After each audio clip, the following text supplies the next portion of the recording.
Hello everyone, welcome to my channel. मैं कुमकुम आज nursery के बच्चों के लिए इंग्लिश की कुछ वर्कशीट लेकर इस वीडियो में आई हूँ। आप सभी से रिक्वेस्ट करती हूँ कि इस वीडियो को आप लास्ट तक देखिएगा। तो हम चलिए शुरू करते हैं।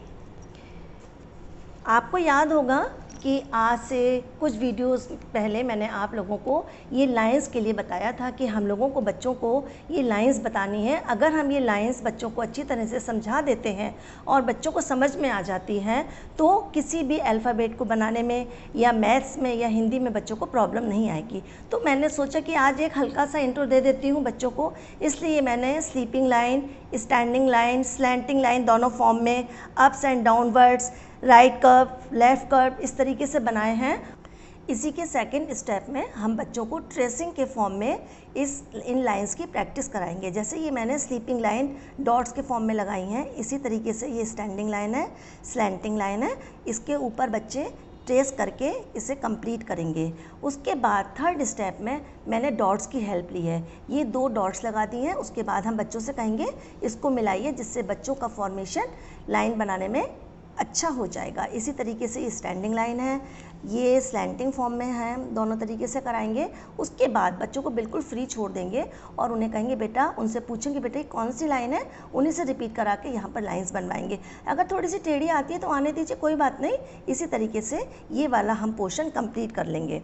उसके बाद ये देखने के लिए कि बच्चों का रिकग्नाइजेशन उनके माइंड में लाइन्स का क्लियर हुआ है या नहीं, उसे एक डिक्टेशन फॉर्म में ले लेंगे और उसको इस तरीके से slanting, right left, sleeping, up down, इस तरीके से राइट लेफ़्ट कर बोल के उनका ये कंप्लीट करा देंगे। अब मेन जो है, हमें बच्चों को ABCD या अल्फ़ाबेट्स कैपिटल और स्मॉल दोनों में एक साथ सिखाना चाहूँगी, उसी में अच्छा रहता है। सेकंड वर्कशीट में पहले मैंने कंप्लीट A बनाया है।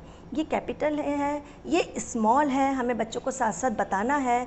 ये कैपिटल B है, ये स्मॉल B है। उसके बाद ये भी मैंने ट्रेसिंग फॉर्म में बनाया हुआ है। आप लोगों को भी ऐसे ही करना है। A को पहले ट्रेसिंग फॉर्म में लिया, कैपिटल A को, बच्चे को से बोला कि बेटा ये कैपिटल A है, बच्चे ने रिपीट किया।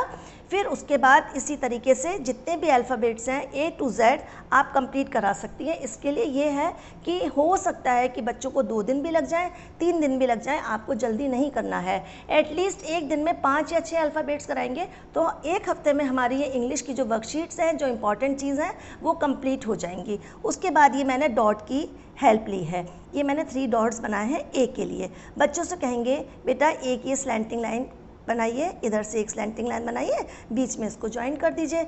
इसके बाद इसी तरीके से A है, ये स्मॉल A के लिए मैंने 3 डॉट्स बना दिए हैं। और आपको ये ध्यान देना कि बच्चों का फॉर्मेशन जो है वो ठीक रहे। यहाँ से लाएंगे इस तरीके से और ये करके ऐसे कंप्लीट करेंगे। ये सब आपको ध्यान देने की चीज़ें हैं। इसी तरीके से कैपिटल B, स्मॉल B, आगे आप इसी तरीके से बढ़ते चले जाएंगे। उसके बाद फिर वही बात, बच्चों को फ्री हैंड दे देंगे और कहेंगे बेटा यहाँ आपको A बनाना है, क्योंकि देखिए यहाँ प्रैक्टिस हो रही है आराम से। आपने पहले मैंने वीडियो में बताया था तो हवा में हम लोगों ने प्रैक्टिस कराई थी, शायद आपको याद होगा। अब हमें डायरेक्ट ये प्रैक्टिस कराना है। बच्चा यहाँ A बना रहा है तो उसको A बनाने दीजिए। ये शीट्स मैंने इसलिए इसमें रखी हुई हैं कि जब हम इसको निकाल के इसमें बच्चे पेंसिल से प्रैक्टिस कर लेंगे। उसके बाद अगर हम चाहते हैं तो वो 4-5 बार इसके ऊपर प्रैक्टिस कर लेंगे। वो मैं बता रही हूँ किस तरीके से। जैसे इसके ऊपर बच्चे ने नीचे पेंसिल से लिखा हुआ है, वो लिखे रहने दीजिए। उसके बाद उसको आप स्केच पेन पकड़ा दीजिए। इसके ऊपर स्केच पेन ही चलेंगे। स्केच पेन से उसने उसी के ऊपर A बनाया, उसकी प्रैक्टिस हो गई। उसके बाद आपने टिश्यू पेपर ले लिया या कोई क्लॉथ का पीस ले लिया, उससे आपने रब कर दिया। तो एक शीट है, बच्चे ख़राब भी नहीं करेंगे और प्रैक्टिस हो जाएगी, आपका टाइम भी सेव होगा, बच्चों को भी पेन लेने में थोड़ा सा मज़ा आएगा। इसी तरीके से यहाँ पर बिल्कुल फ्री हैंड बच्चों को A बनाना है। उसके बाद जो थर्ड हमारा वर्कशीट का नंबर है वो है फिल इन द ब्लैंक्स। वो मैंने A to Z यहाँ पर फिल इन द ब्लैंक्स के फॉर्म में लिखा हुआ है और फर्स्ट लेटर जैसे मैंने ये A बना दिया है, उसके बाद 2 गैप छोड़ दिए हैं। बच्चों को हम हेल्प करेंगे, बेटा A, आफ्टर A क्या आएगा, उसके बाद क्या आएगा। अगर बच्चे भूल जाते हैं यहाँ तक आते हुए नए वाले लाइन में आने से पहले, तो हम कहेंगे बेटा यहीं से आप इसको रीड करिए। तो बच्चे जब रीड करेंगे तो उनके माइंड में स्ट्राइक करेगा कि G के बाद H आया है, क्योंकि वो हम ओरल उनको अच्छी तरीके से समझा चुके हैं। सेम प्रोसीजर हमें स्मॉल ABCD में करना है। यहाँ पर मैंने ये भी फिल इन द ब्लैंक्स के फॉर्म में लिखा है, ए लिखा है, ए के बाद बच्चे यहाँ पर बी लिखेंगे और वही फॉर्मेशन रहेगा। पहले आप उनको पेंसिल से लिखवा रहे हैं, फिर उसके ऊपर उसकी प्रैक्टिस कराने के लिए स्केच पेन यूज़ कर रहे हैं और उसको इरेज कर रहे हैं। जैसे यहाँ पे भी मैं आपको बता देती हूँ, पेंसिल के ऊपर बी लिखा हुआ है, बच्चों को मिटाइए नहीं, वो इसी पे प्रैक्टिस कर रहे हैं। फिर आपने मिटा दिया, सेकंड या थर्ड डे उनको पकड़ा दिया, वो खुश हो रहे हैं, आप अपने काम में लगे हुए हैं, बच्चे उसके ऊपर लिख रहे हैं। उसके बाद जो मेरी 4 नंबर की वो है वर्कशीट है, उसमें मैंने मैचिंग का फॉर्म रखा हुआ है। यहाँ पे कैपिटल लेटर सारे मैंने लिखे हैं, एक लाइन में मेरे capital letter A to M आए हैं और ये शफलिंग के फॉर्म में आए हैं या जंबल फॉर्म में हम इसको भी बोल सकते हैं। बच्चे को बोला, अब ये ध्यान देना है कि वो लेफ़्ट से बोल रहा है, ये राइट की तरफ नहीं देखना है। कैपिटल A है तो उससे कहिए, वो A बोल रहा है तो आप उससे कहिए नहीं बेटा इसको कैपिटल A बोलेंगे, जिससे माइंड में उसके क्लियर हो सके। उसने बोला कैपिटल A, फिर आप कहेंगे बेटा इसमें ढूंढिए, फाइंड करिए, मम्मी ये है बेटा, इसको आप मिलाइए। पेंसिल से मिलाया हुआ है, वो फिर इधर पेन से मिला रहा है, प्रैक्टिस चल रही है यहाँ पर। उसके बाद अगर वो यहाँ पे जंप कर रहा है या स्किप कर रहा है B को और इधर जंप करके C बता रहा है, तो आप कहिए नहीं बेटा नेक्स्ट आपका कौन सा अल्फ़ाबेट है, जिससे उसको सीक्वेंस बोलने में भी उसको ईजी होगा और माइंड में भी उसकी ये चीज़ बैठ जाएगी। फिर B को इस तरीके से करा, इस तरीके से ये लाइन कंप्लीट करा लीजिए। फिर जितनी आपकी एक लाइन में आ जाती है, ये N से लेके मैंने X तक लिखा, Z तक लिखा हुआ है, सॉरी, ये आप इस तरीके से करा सकते हैं। उसके बाद सेम प्रोसीजर हमारा स्मॉल ABCD के लिए, आप उसको बताएंगे कि स्मॉल ABCD है, वो खुद भी बच्चा बता देगा।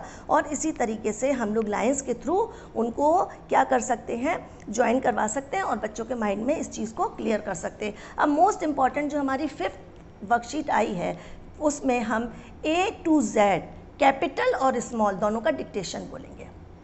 डिक्टेशन बोलने से देखिए यहाँ पर हमारा बच्चे ने क्लियर कर लिया है, हम डिक्टेशन बोलेंगे तो हमें पता लग जाएगा कि हाँ बच्चों की कहाँ पे गलती हो रही है। उसके बाद हम उनको बाद में इस चीज़ का करेक्शन, बाद में मैं आपको नेक्स्ट वीडियो में करेक्शंस भी बता दूँगी। उसके बाद ये है राइट इन सीक्वेंस। यहाँ पर जैसे मैंने कुछ अल्फ़ाबेट्स लिखे हुए हैं जो कि एक ही सीक्वेंस में आएंगे और उसके लिए जो फर्स्ट इसका अल्फ़ाबेट है वो है G। तो बच्चों की हेल्प के लिए हमने फर्स्ट अल्फ़ाबेट यहाँ पर G लिख दिया है।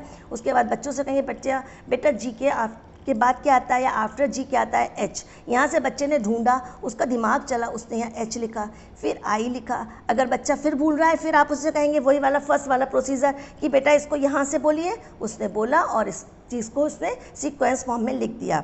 उसके बाद सेकंड भी मैंने इसी तरीके से किया है। जैसे यहाँ पर फर्स्ट अल्फ़ाबेट A है तो A मैंने लिख दिया है, आप लोगों को भी ऐसे ही करना है और फिर वही वाला प्रोसीजर कि आपको पेन से कंप्लीट कराना है। फिर ये आइडेंटिफिकेशन ऑफ अल्फ़ाबेट्स, वो किस तरीके से आइडेंटिफाई कर सकते हैं। यहाँ पर मैंने कैपिटल और स्मॉल में हर चीज़ दोनों को मिक्स करके चल रही हूँ।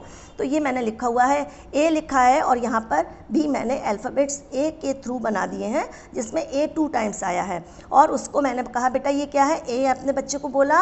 उसके बाद आप कहिए बेटा कितनी बार A आया है, उसको आप सर्किल करिए। उसने सर्किल कर दिया या उससे क्रॉस कर दिया, जो आप चाहें, जैसा आपका मन करे या बच्चा जो कह रहा है उस तरीके से आप करवा सकते हैं। इसी तरीके से ये B हो गया, ये स्मॉल D। आप उसको अगर वो बोल रहा है D तो आप कहिए नहीं बेटा इसको स्मॉल D बोलते हैं। ये चीज़ कहना बहुत ज़्यादा ज़रूरी है क्योंकि हम लोग दोनों को साथ लेकर चल रहे हैं। इसी तरीके से ये मैंने मैचिंग फॉर्म में ले लिया है, इससे भी बच्चे की क्लियरिटी और क्लियर हो जाएगी। जो भी कन्फ्यूज़न है, ये कैपिटल मैंने लेटर्स लिखे हैं या स्मॉल लेटर्स लिखे हैं, थोड़ा से लिखे हैं आप A to, आप भी इस तरह से थोड़े थोड़े करके हर रोज़ बच्चे को प्रैक्टिस करा सकते हैं।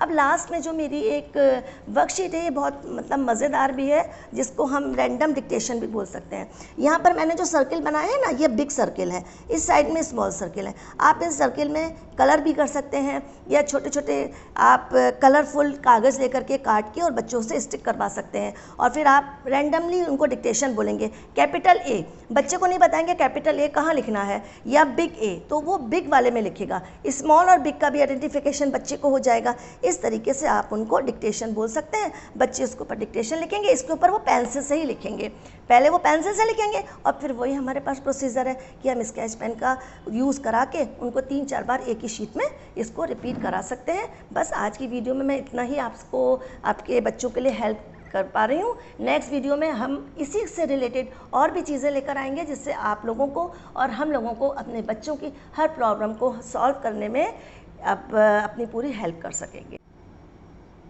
टिप नंबर 1, बच्चों की एक टाइम टेबल होना चाहिए, उनके फिक्स टाइम पर ही हमें उनको पढ़ाना है। टिप नंबर 2, बच्चों की प्रॉपर प्लेस जहाँ पर उनका जो डिस्टर्बेंस है बिल्कुल ना हो, कोई भी डिस्ट्रैक्टिव एलिमेंट है, उनके टॉयज़ हैं या और भी कुछ चीज़ें, लैंप्स वगैरह, वो आप हटा दीजिए। टिप नंबर 3, बच्चों को हमें बेड के ऊपर नहीं पढ़ाना है, उनके लिए टेबल चेयर ही यूज़ करनी है। और लास्ट एंड 4 नंबर की टिप्स बहुत इंपॉर्टेंट है कि हमें अपने बच्चों के पोस्चर पे विशेष ध्यान देना है, वो टेढ़े मेढ़े तो नहीं बैठ रहे हैं।